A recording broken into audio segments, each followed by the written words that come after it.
Sócrates encontra-se recolhido no pátio de um dos vizinhos, senhor. Parado e especado. E recusa-se a vir por mais que eu o chame.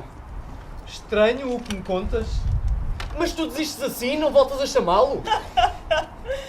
Nem pensar! Deixem-me estar! É já um hábito muito dele. De vez em quando, encosta-se aí a qualquer canto e ali fica, parado a pensar.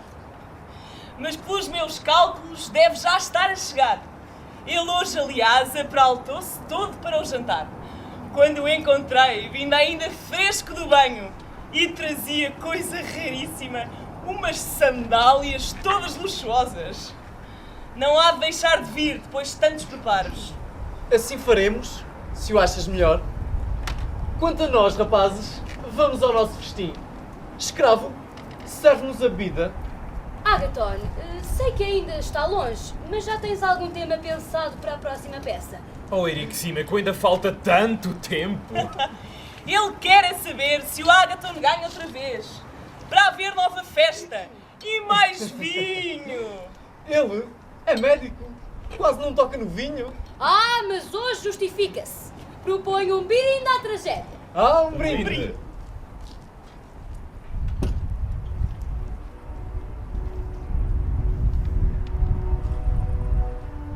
Mas que o bem triunfe.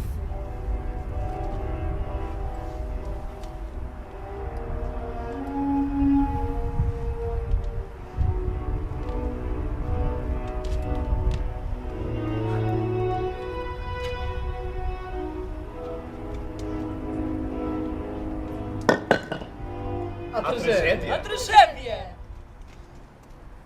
Ah, finalmente. Aqui, Sócrates. Agaton. Instala-te aqui ao meu lado, a ver se em contacto contigo eu tiro proveito desse achado da sabedoria que fizeste aí pelos pátios. Bom era, Agaton, que a sabedoria fosse qualquer coisa assim, capaz de deslizar do mais cheio para o mais vazio, enquanto estamos todos em contacto uns com os outros. Se assim fosse, seria uma honra estar ao pé de ti. A sabedoria iria encher-me até aos bordos. A minha, como vês, é insignificante e discutível, como se de um sonho se tratasse. Ao passo que a tua resplandece, e com a mesma intensidade com que raiou na tua juventude, assim ontem manifestou o seu brilho no festival na presença de mais de 30 mil helenos. És um trocista descarado, Sócrates. Eu nunca frequentei as lições dos sofistas e por isso não domino a arte de fazer discursos. Mas as minhas palavras pretendiam ser um elogio sincero. Os outros aqui presentes saberão com certeza prestar melhor culto ao teu talento. A mim não, Sócrates. Não quero incorrer na inveja dos deuses. Porque não levamos antes um deus que nos é muito querido aos dois? Eros? De facto, não é impressionante como vemos esses poetas ilustres de agora comporem hinos em honra das coisas mais variadas e em honra do amor. Um deus tão poderoso e antigo é raro, raríssimo, que um desses poetas ilustres de agora lhe componha sequer um encómiozinho. E assim se põe de lado Eros, um deus tão poderoso. Fedro tem toda a razão. A ocasião presente, aliás, é perfeita para celebrarmos o Deus. Cada um de nós podia fazer um discurso de elogio ao amor, o mais belo que lhe for possível.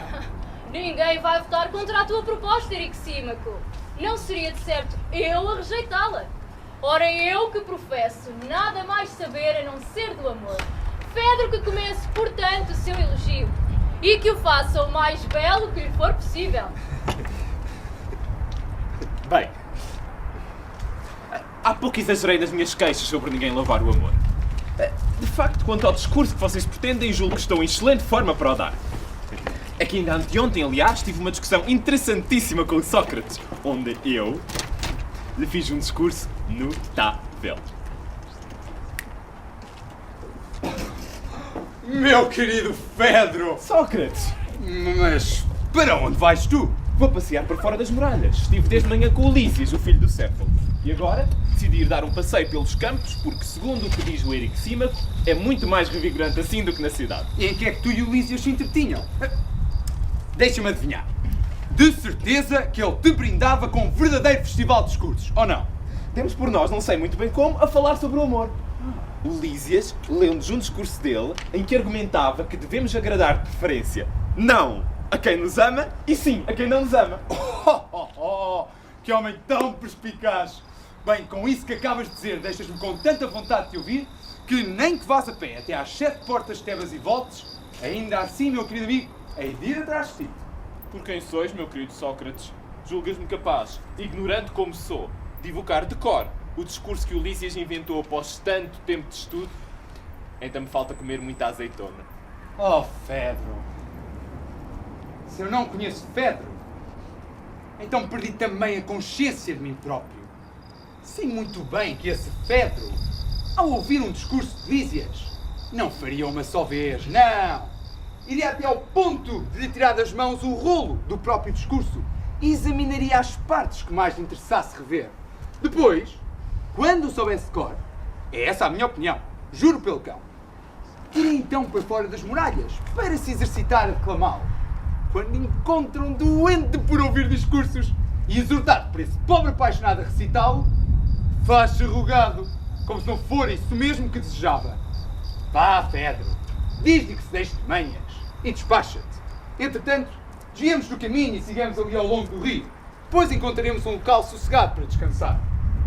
Estou mesmo a ver que vou ter de falar, apesar de ainda não ter memorizado tudo.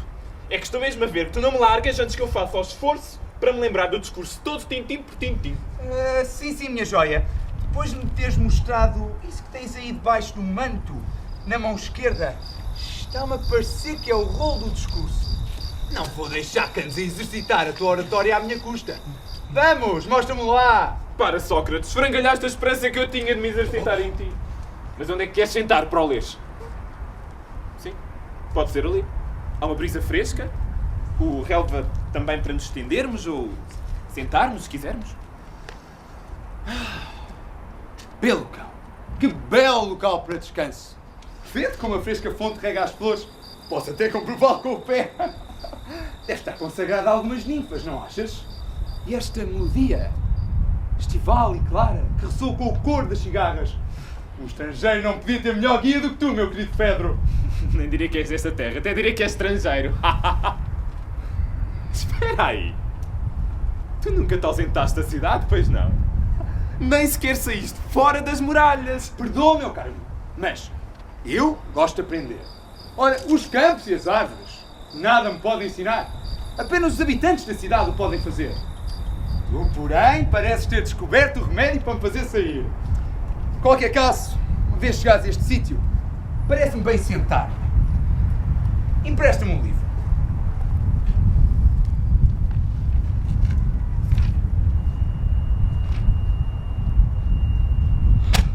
Maldição! Que os deuses me protejam! Tira-me isto da frente, Fedro! E já! O que é que se passa? Tenho a certeza que logo a seguir o leres, irias dizer que é maravilhoso concederes favor a quem não nos ama. Horrível, Fedro! Horrível foi o discurso que tu me trouxeste! O quê? Este aqui? Foi uma estupidez! Foi até mesmo uma impiedade tê-lo sequer pronunciado! Não percebo. Porquê é que dizes tudo isto? Então, pensa comigo. O amor não é um deus, filho de Afrodite. Assim o dizem os sábios e os poetas quase sem exceção. Mas não é isso que diz o discurso envenenado do Lísias. Ora, se o amor é, como de facto sucede, um deus ou uma divindade, então nunca, Fedro, nunca pode ser um mal, ao contrário do que diz o discurso. Por isso, parece-me que consegue, quanto muito, enganar umas tantas criaturinhas e ser estimado entre elas. Tenho por isso, Fedro, necessidade de me resgatar desta ofensa contra o Deus.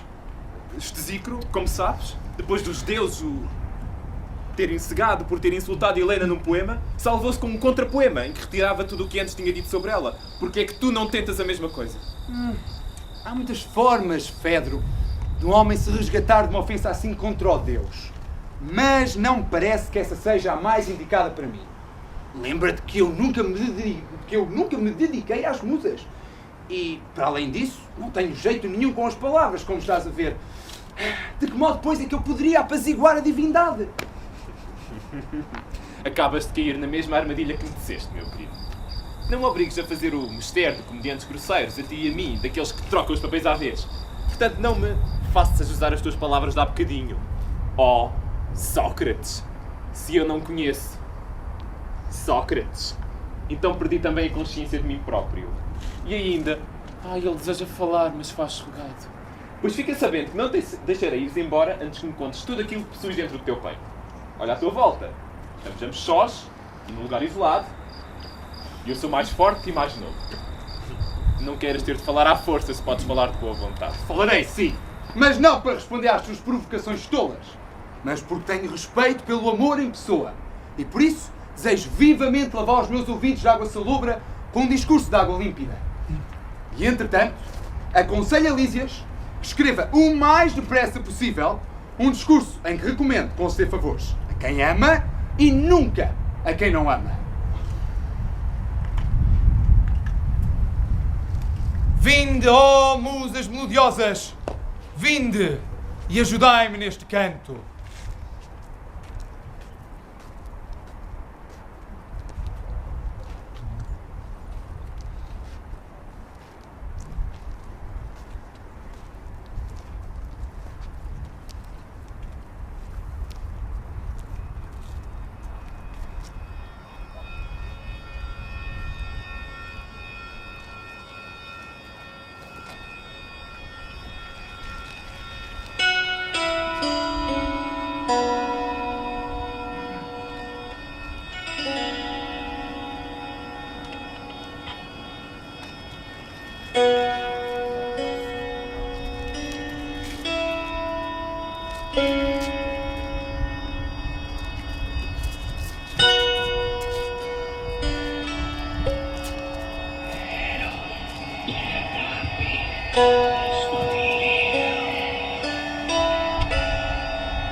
E este foi, querido amor, dentro das nossas forças, o melhor e mais belo discurso que te pudemos oferecer.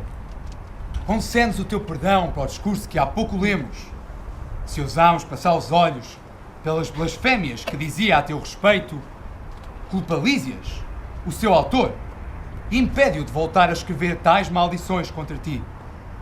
Concede também que o meu Fedro não volte involuntariamente a cometer impiedades como estas, mas impele-o para ti, amor, para que ele possa dedicar toda a sua vida, sem desvios, à filosofia, como o seu amigo Polimarco. Concede-me ainda que eu seja sempre estimado entre os jovens belos, ser benévolo e propício, Não me tires a arte de amar que me deste. Junto os meus votos aos teus, Sócrates, para que assim seja se for melhor para nós. De facto, há tanto tempo que tenho estado a admirar o teu discurso, de tal forma o fizeste mais belo do que este aqui. Sócrates! Pedro! Ainda bem que vos encontro! Mas o que é que vocês fazem fora da cidade? Não querem vir à casa do Polimarco no Pireu?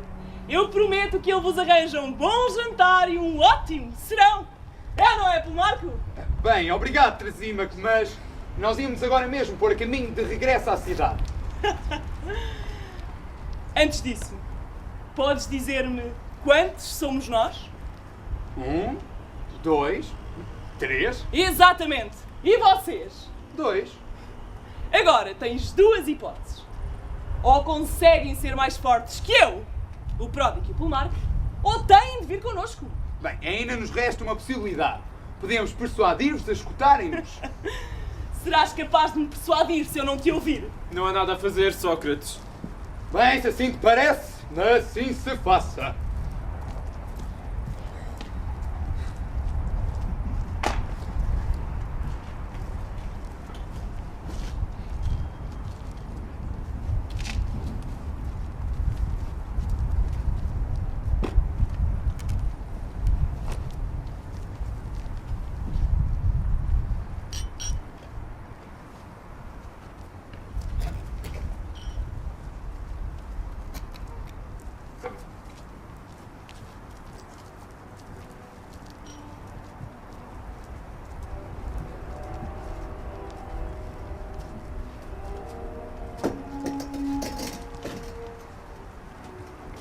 Mas que eu em triunfo.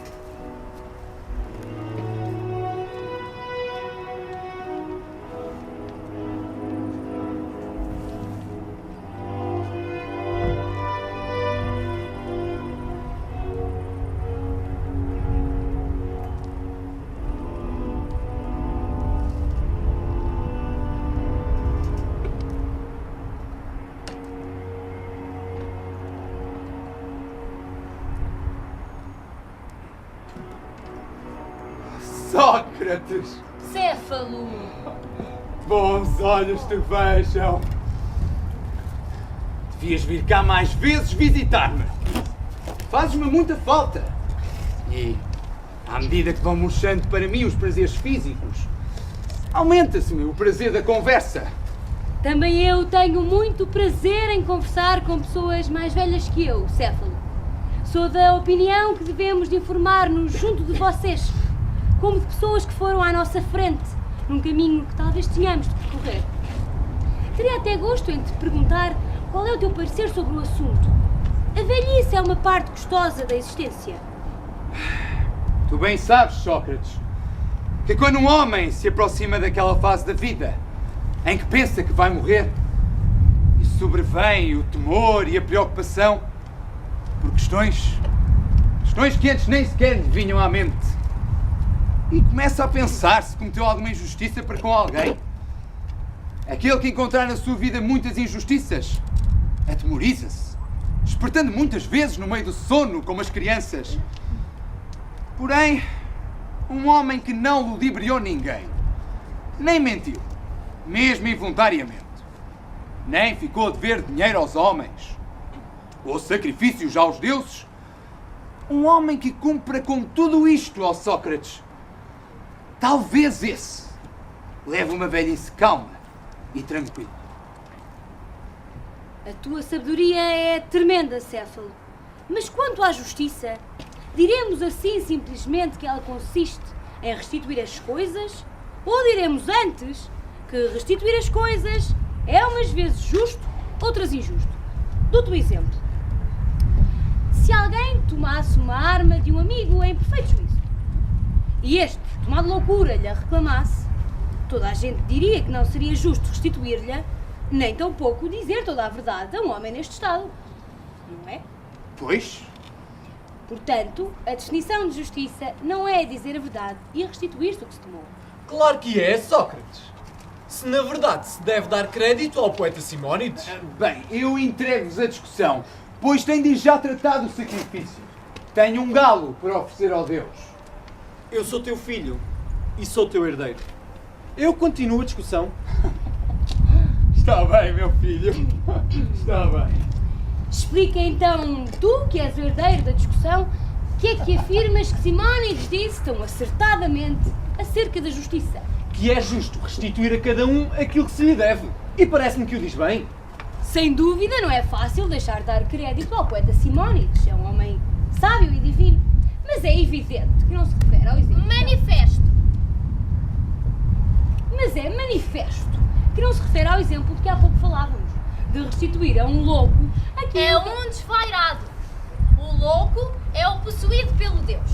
O desvairado é aquele a quem o Deus tira a razão. Obrigado. Mas é manifesto que não se refere ao exemplo de que há pouco falávamos. De restituir a um desvairado aquilo que ele nos entregou em depósito. E, contudo, fica-se a dever algo que nos foi entregue em depósito, ou não? Claro, se foi entregue em depósito, é claro que fica. Mas de modo algum se deve restituir aquilo que se tomou quando alguém que esteja privado de razão o reclamar. Sim, é verdade.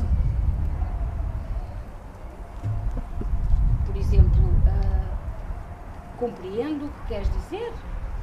Restituir as coisas, deve-se restituir sempre as coisas às pessoas, aos amigos e aos inimigos.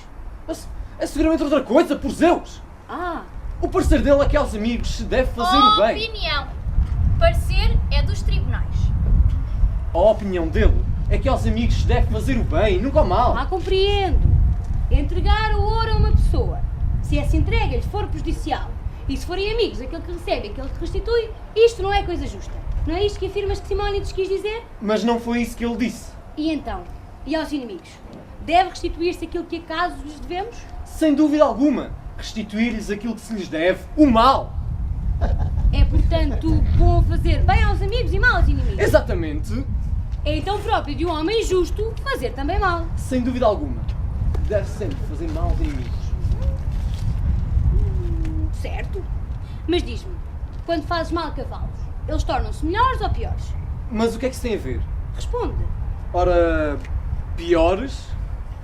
E quanto aos homens, companheiro? Não teremos de dizer exatamente a mesma coisa? Quando lhes fazemos mal, eles tornam piores em relação à perfeição humana? Sim, exatamente. Mas a perfeição, mas a justiça, perdão, é a perfeição dos homens. Assim sendo, quando lhes fazemos mal, é forçoso que se tornem mais injustos. Sim, assim parece. Os tratadores de cavalos podem tornar outra incapaz de montar por meio da sua arte, Não, é claro que não. mas os bons podem fazer outrem mal por meio da sua perfeição? Ou, falando no que falávamos há pouco, os justos podem tornar outrem injusto por meio da justiça? Tens razão, é impossível. Efetivamente, a ação do calor não é, parece-me refrescar, mas o contrário. Oposto. Nem tão pouco a do homem bom a fazer mal, mas o contrário. Absolutamente. Então, o homem justo é bom.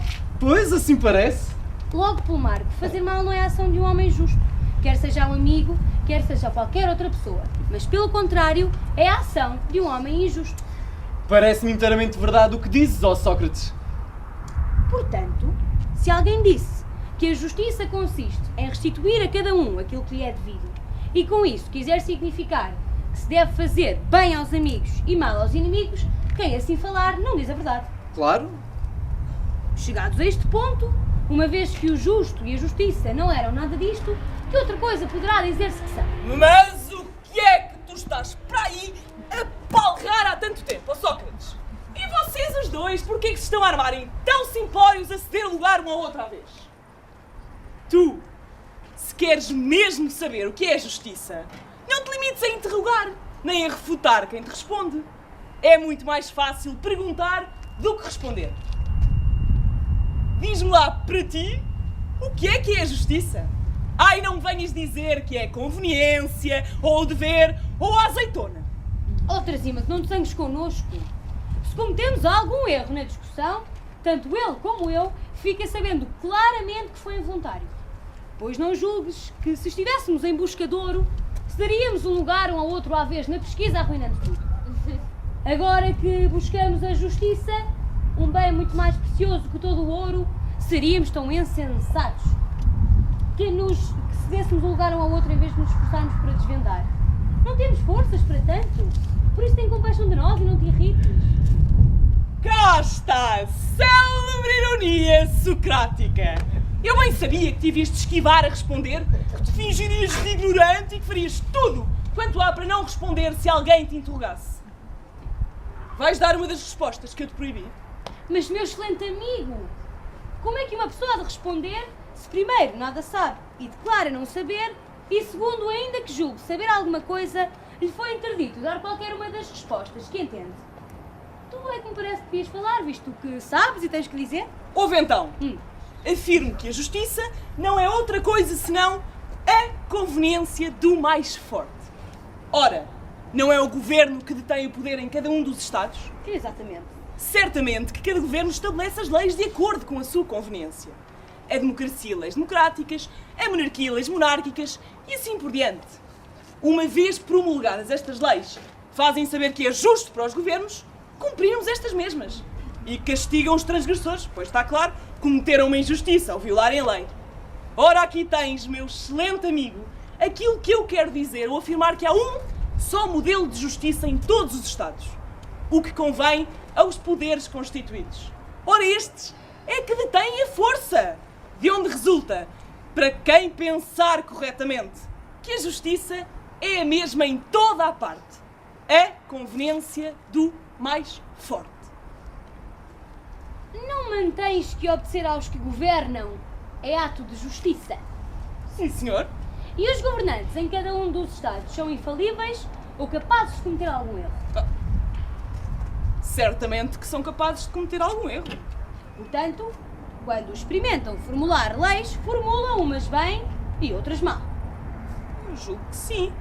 Mas formular leis bem é naturalmente promulgar aquilo que lhes convém, não as fazer bem aquilo que lhes é prejudicial.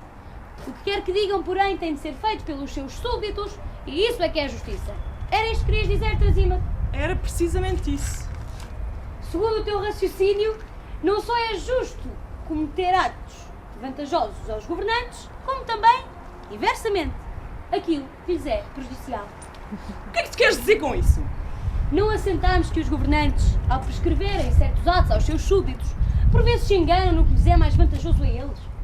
Não assentamos ainda, Trazima, que é justo que os súbditos façam aquilo que os governantes lhes prescrevem?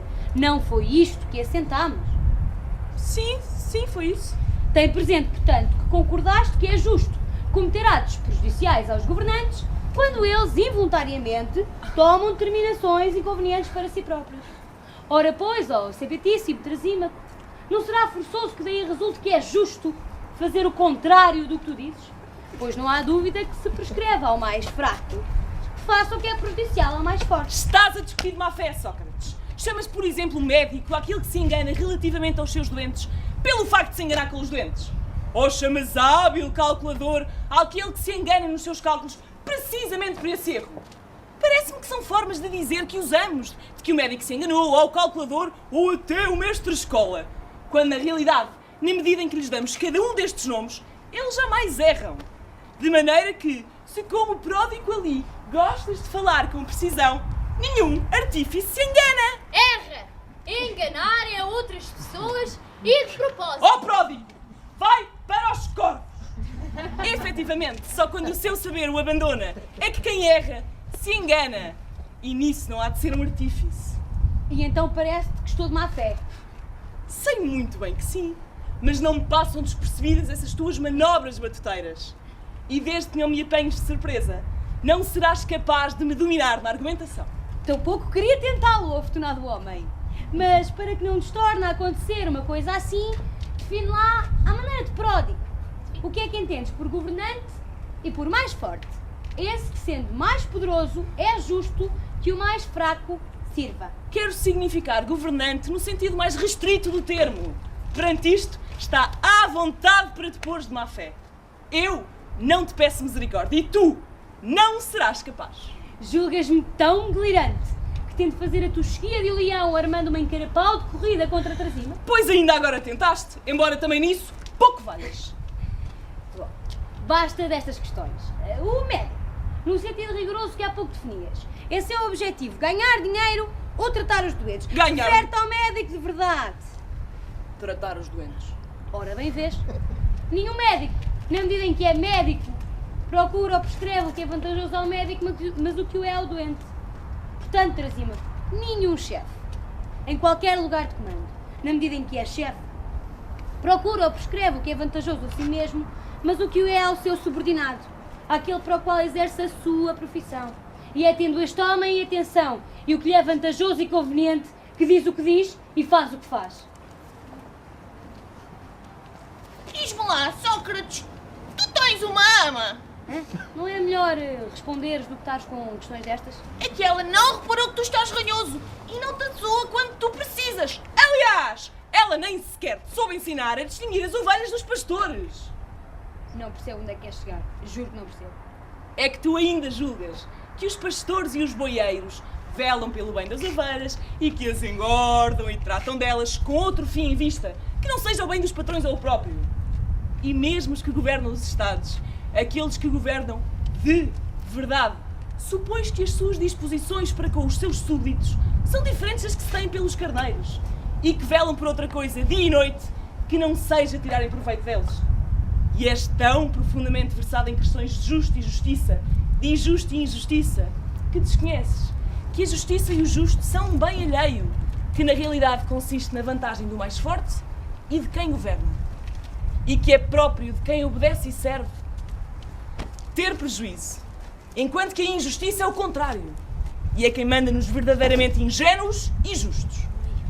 A justiça, insisto, é a conveniência do mais forte.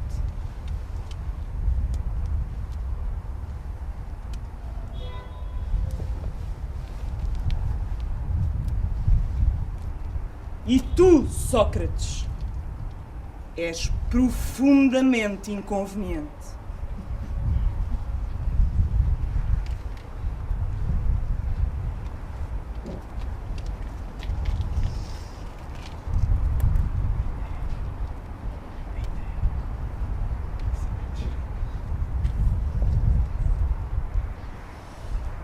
Posto isto, tenho de iniciar a minha defesa, atenienses, e de tentar, em pouco tempo, arrancar do vosso espírito a calúnia que nele se instalou há tanto. Gostaria de o conseguir, se isto fosse, de algum modo, um bem para vós e para mim. Gostaria de ver bem sucedida a minha defesa, mas sei que isto não é fácil, e tenho perfeita consciência da situação. Que o resultado seja, porém, aquilo que agradar à divindade. Pela minha parte, cumpre-me obedecer às leis e realizar a minha defesa. Ora, não sei, atenienses, que impressão vos causaram os meus acusadores. Importa reler a declaração que estes prestaram sob juramento. Sócrates é culpado de investigar em excesso os fenómenos subterrâneos e celestes, de fazer prevalecer o argumento mau sobre o melhor e de o ensinar aos outros. Esta foi mais ou menos a sua declaração. Isto puderam vocês ver na comédia de Aristófanes. Um certo Sócrates, transportado através da cena, a dizer que andava pelo ar e a proferir muitas outras inépcias de que eu não entendo, nem muito, nem pouco. Mas nada disto é verdadeiro.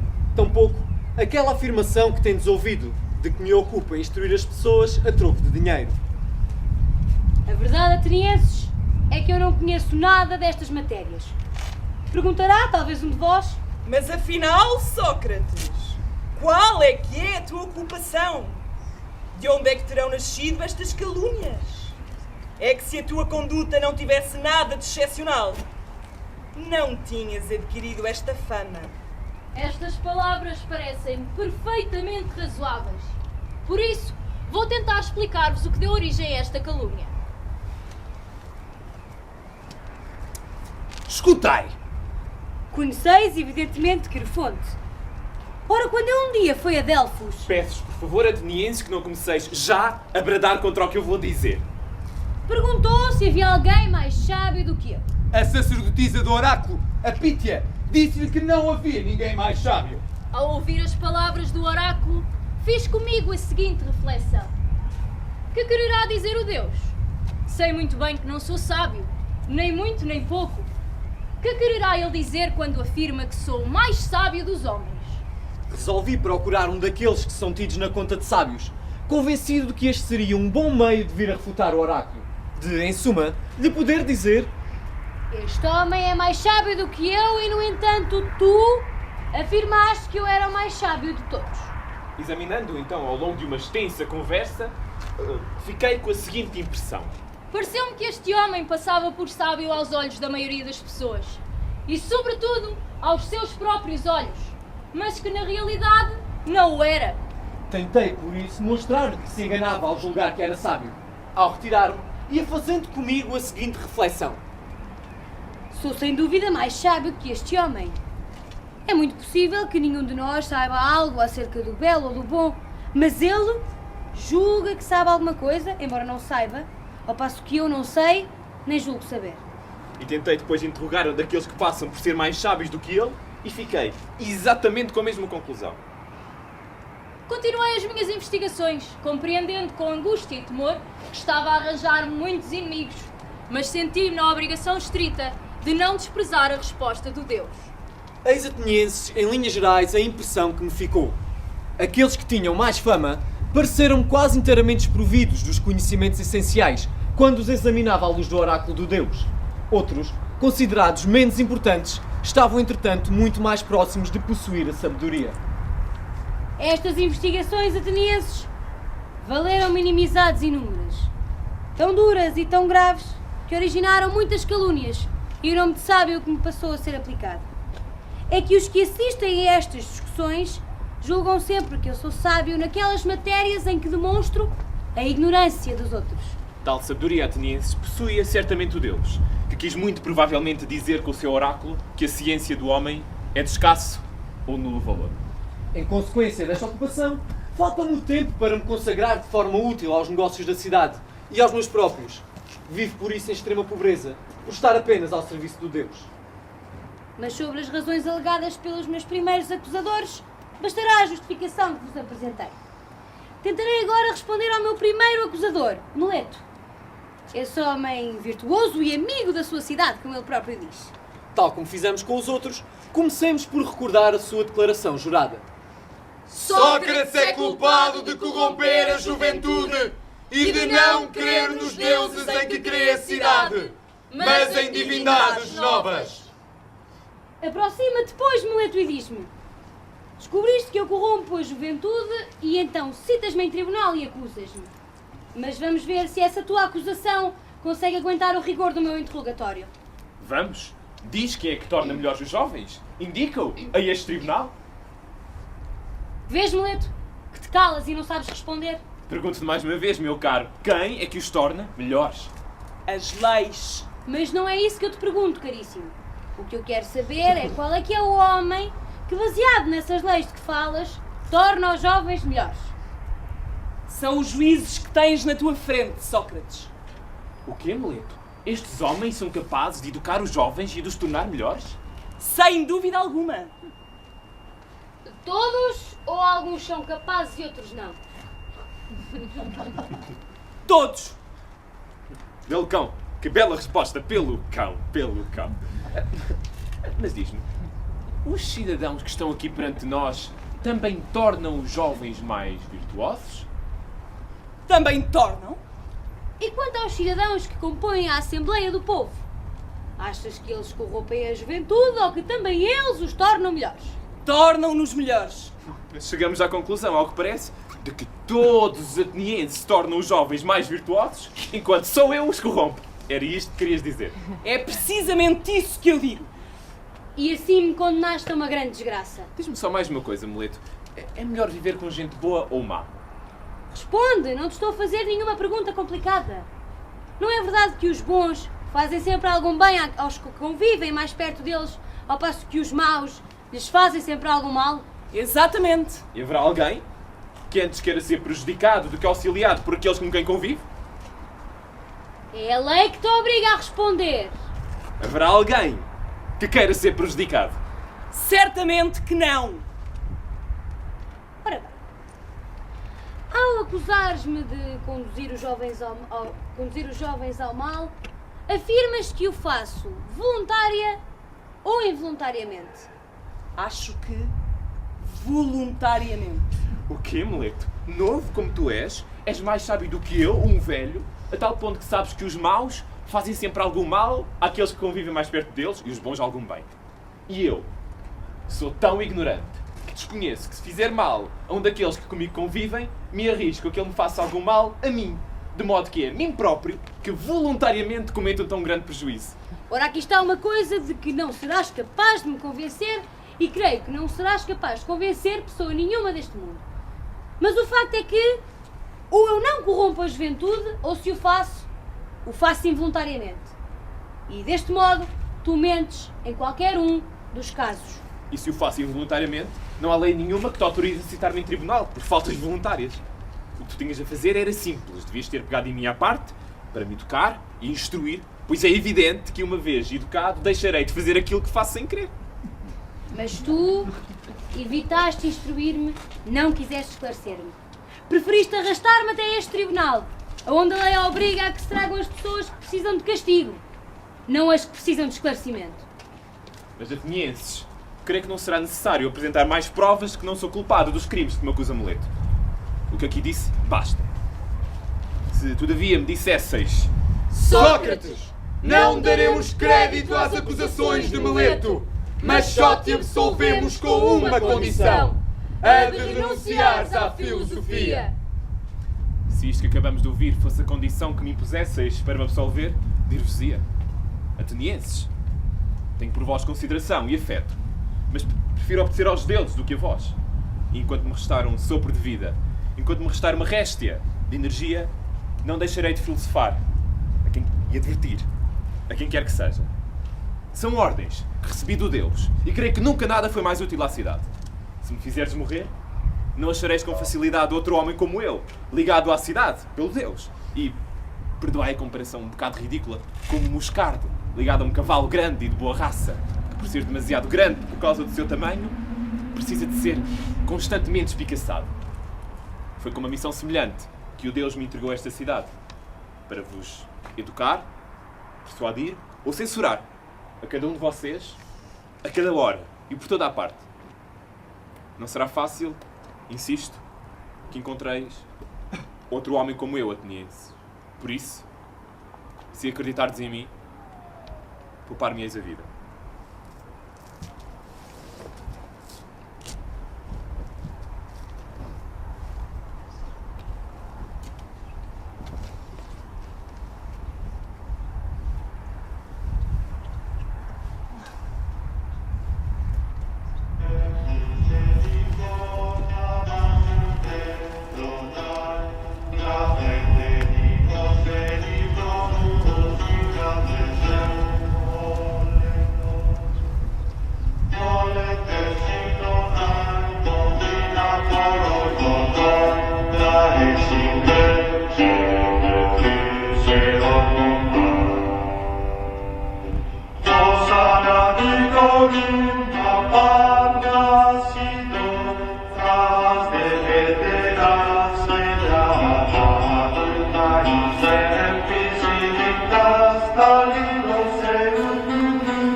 agora, como diria o herói de uma tragédia.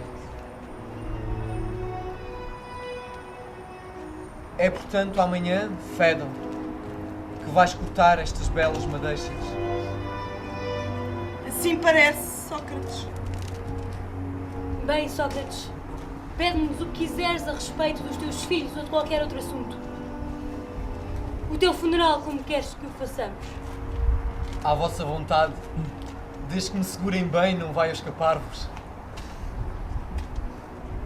Calma. Durante toda a minha vida vos repeti que a filosofia é uma preparação para a morte.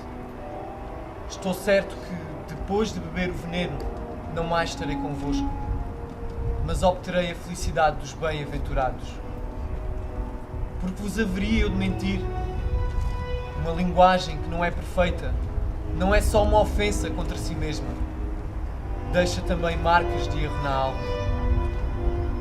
Vamos, animem-se e enterrem o meu corpo como desejarem.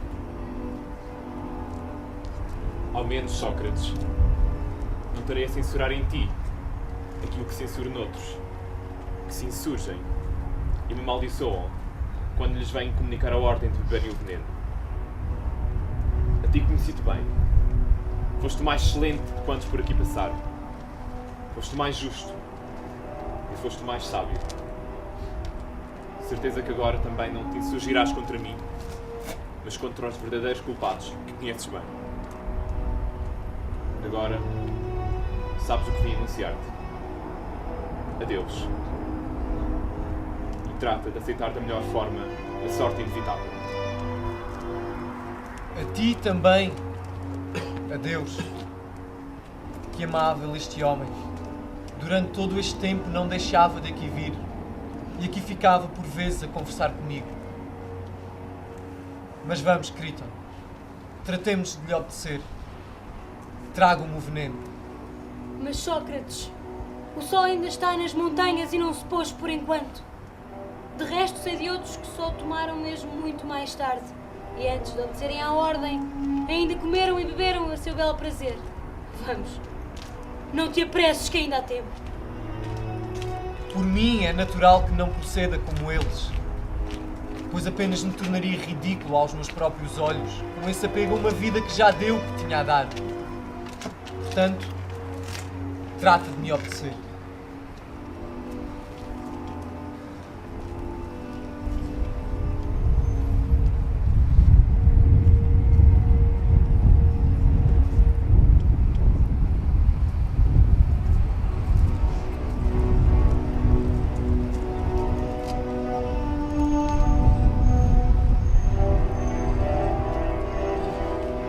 Seja-me então permitido dirigir uma prece aos deuses, para que me tornem propícia esta viagem daqui para o além. Oxalá assim seja, mas que o bem triunfe.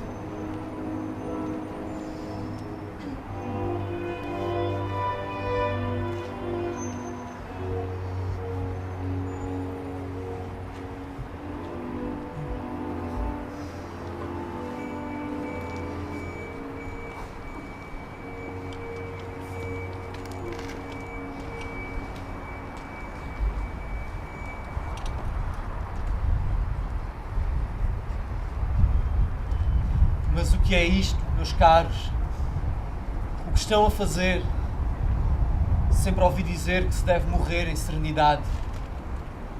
Sosseguem e dominem-se. Criton, devemos um galo a Asclépio. Paguem. Não se esqueçam.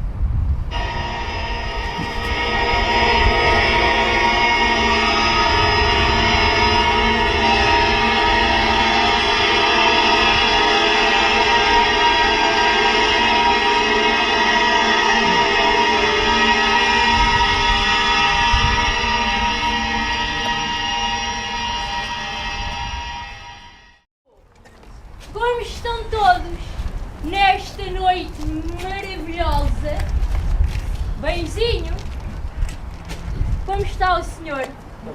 Ainda sóbrio, estou a ver. Isto realmente... Pois é, pensavam que a festa já tinha acabado. Desengane. Eu estou aqui para me assegurar que ninguém, digo outra vez, se consigo, ninguém sai daqui sóbrio. Eu vou ali ao banquete da casa do Ágata e ninguém sai sóbrio. Ora, muito boas noites, meus senhores. Será que aceitam como camarada de bebidas um sujeito já embriagadinho todo? Ontem não pude vir, mas aqui me têm agora. E não se riam a pensar que isto é só vinho. Respondam lá, Cristinha. Posso entrar ou não? Entra lá. Com licença. Meu Diónisos, que vejo eu? Sócrates, por cá. Claro. Mais uma emboscada que me preparaste ou instalaste aqui. Ágaton, vê se me defendes, pois o amor que tenho por esta criatura tem-me causado já não poucos trabalhos. Desde que me apaixonei por ele, que não me é permitido conversar ou sequer olhar para um único jovem belo, por causa de todos os seus ciúmes e quesílias. Ah, não! Entre ti e mim não há paz possível. Mais cedo ou mais tarde, ainda hei de tirar a desforra dessas palavras. E o que é isto, meus caros? Eu dá-me ideia que vocês ainda estão todos sóbrios, o que é inadmissível. Vá! Toca a beber! Oh, Alcibiades, antes de chegares, tínhamos entre nós estabelecido como regra que cada um fizesse um discurso de elogio ao amor, o mais belo que lhe fosse possível. Como tu até agora ainda não falaste, só bebeste, é a tua vez. O que disse é razoável, liricíssimo. Mas um homem embriagado não está em igualdade de circunstâncias para competir com os discursos de homens sóbrios. Além disso, acreditas mesmo naquilo que o Sócrates disse há pouco? É que este homem, se me põe a elogiar alguém na sua frente, trate-se de um deus ou de um outro homem qualquer que não ele, não passa sem chegar a vias de facto. Tu não terás tento nessa língua. Atenas me mordam. Não te zangues. Nem eu seria capaz de elogiar, fosse quem fosse diante de ti. Oh, então, se assim queres, faz isso mesmo. Em vez de fazeres um discurso de elogio ao amor, faz o elogio de Sócrates. E isso não é infringir as regras? Não! Posso então lançar-me ao ataque e desforrar-me do sujeito aqui diante de vocês todos? Mas ouve lá, qual é a tua ideia com este discurso? Cobrias-me de ridículo ou o quê? Dizer a verdade. Vês tu consintas? Se é para dizer a verdade, não só consinto, como te ordeno que a digas. É para já. Tu, entretanto, farás o seguinte. No caso de eu faltar à verdade, interrompe quando quiseres. Porque mentir de propósito é coisa que eu não vou fazer. Ele, claro, julgará talvez que isto é para fazer rir à sua custa. Mas não! Tudo o que pretendo com isto é a verdade e não o ridículo.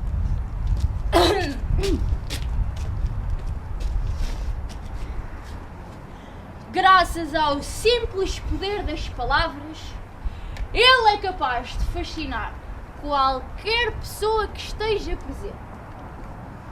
Sempre que o ouço, o coração bate-me com mais força ainda que o dos coribantes. As lágrimas caem-me sob o efeito das suas palavras E ele obriga-me a reconhecer como, apesar das minhas imperfeições, esqueço o que devo a mim mesmo para me ocupar dos assuntos de Atenas. E assim, é à força que me escapo dele, cerrando os ouvidos como se fugisse às sereias. Não vai eu ficar ali mesmo, sentado à sua beira, à espera que a velhice chegue. Só ele é capaz de me pôr envergonhado. Reconheço que não posso contradizê-lo. Sempre que me afasto dele, o prestígio de que gozo junto da multidão leva a melhor sobre mim. Por isso, fujo como um escravo ao jugo deste amo. Muitas vezes até por Hermes. Desejaria já não o encontrar no número dos vivos. E todavia, se tal acontecesse, estou certo que o meu tormento seria bem mais profundo. Houve tempos em que eu supus que ele se sentia sinceramente atraído pelos encantos da minha mocidade. E eis que uma noite o convido para jantar. Mas preparei-lhe uma cilada. Mal o jantar acabou, prolonguei a conversa pela noite dentro, de modo que quando quis ir-se embora, convenci-o de que era já muito tarde e obriguei-o a ficar. Descansou no leito junto ao meu e naquele aposento ninguém mais dormiu além de nós os dois. Ora bem, meus senhores, logo que as luzes se apagaram, achei que devia deixar-me de subterfúgios e dizer-lhe com toda a franqueza aquilo que pensava.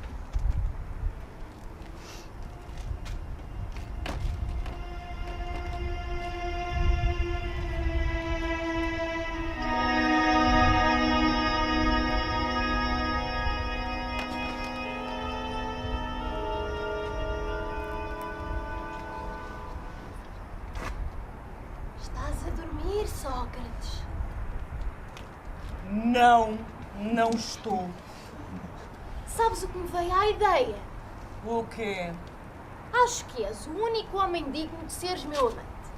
Mas tens receio de te declarares a mim. Seria uma tolice não te corresponder nesse ponto, pois não há nada que tome tão a peito como a ideia de me aperfeiçoar até onde me for possível. Ora, aí está uma belíssima ideia. De futuro, havemos de decidir e atuar de acordo com o que nos parecer melhor a ambos, tanto neste aspecto como no que respeita a todos os outros. Eu, depois desta conversa, convenci-me, naturalmente, que as minhas palavras tinham atingido o alvo como flechas. Eis que me levanto, cubro com a minha própria capa e assim me deixei ficar a noite inteira. Também neste ponto, Sócrates, não irás acusar-me de mentir. Pois bem, a todos os meus esforços, opôs uma resistência ainda maior. Os encantos da minha mocidade votou-os ao desdém, pô-los a ridículo, insultou-os. Depois de ter passado a noite com Sócrates, nada mais tinha acontecido quando me levantei do que se tivesse dormido com o meu pai ou com o meu irmão mais velho. Mas sem dúvida, alguém que se disponha a escutar estas conversas vai ver que elas são plenamente divinas. Os termos e expressões de que se rodeiam mais parecem a pele de um sátiro irónico.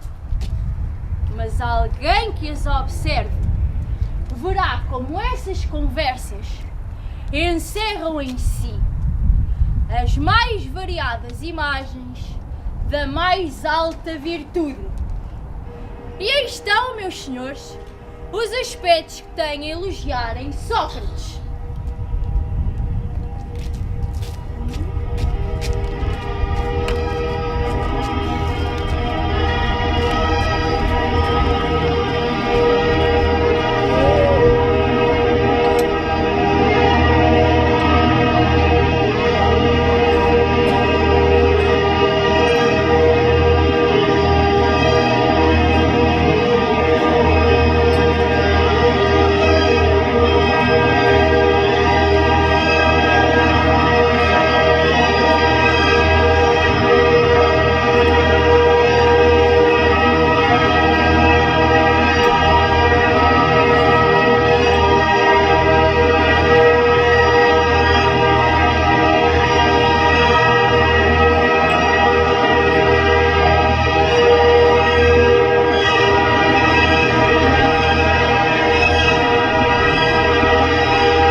escrita por alguém talentoso, uma tragédia é a mesma coisa que uma comédia.